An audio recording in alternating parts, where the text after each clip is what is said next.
Allahabad high court की Lucknow bench ने राहुल गांधी के नागरिकता मामले में महत्वपूर्ण फैसला सुनाते हुए केस को रायबरेली से लखनऊ ट्रांसफर करने की अनुमति दे दी है।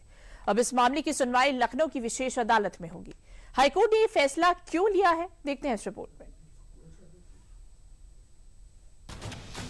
रायबरेली से सांसद और लोकसभा में नेता प्रतिपक्ष राहुल गांधी की दोहरी नागरिकता मामले में इलाहाबाद हाई कोर्ट की लखनऊ बेंच ने बुधवार को एक महत्वपूर्ण फैसला सुनाया है।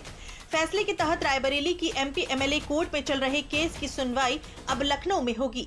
जस्टिस बृजराज सिंह की सिंगल बेंच ने ट्रांसफर अर्जी पर सुनवाई के बाद ये आदेश पारित किया। क्या है पूरा मामला, अब ये भी समझ लीजिए। ये फैसला वादी एस विघ्नेश शिशिर की ओर से दाखिल याचिका पर सुनवाई के बाद लिया गया। इसमें राहुल गांधी की कथित ब्रिटिश नागरिकता को लेकर सवाल उठाए गए हैं। वादी विघ्नेश शिशिर ने कोर्ट को बताया था कि रायबरेली के मामले में पैरवी करने के दौरान उन्हें जान का खतरा है। वादी विघ्नेश शिशिर ने कोर्ट को बताया था कि रायबरेली में मामले की पैरवी करने के दौरान उन्हें जान का खतरा है। इसी आधार पर उन्होंने केस को रायबरेली से लखनऊ स्थानांतरित किए जाने की मांग की थी। याचिका में कहा गया है कि स्थानीय परिस्थितियों के कारण निष्पक्ष सुनवाई संभव नहीं हो पा रही है। याचिकाकर्ता ने सुरक्षा कारणों का हवाला देते हुए हाईकोर्ट से हस्तक्षेप की मांग की थी।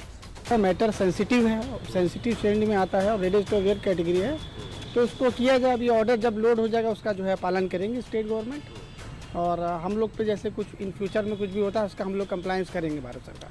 वहीं इस मामले में याचिकाकर्ता एस विघ्नेश शिशिर की भी प्रतिक्रिया सामने आई है।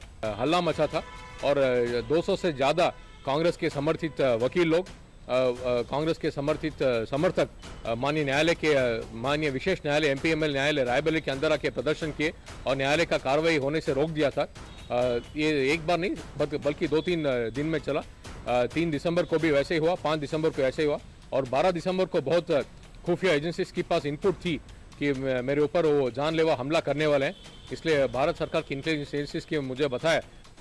शिकायतकर्ता के अनुसार आगे की कार्यवाही भारतीय न्याय संहिता BNS 2023, passport act 1946, foreigners act और ऑफिशियल सीक्रेट्स एक्ट के तहत संभावित अपराधों के संदर्भ में की जाएगी।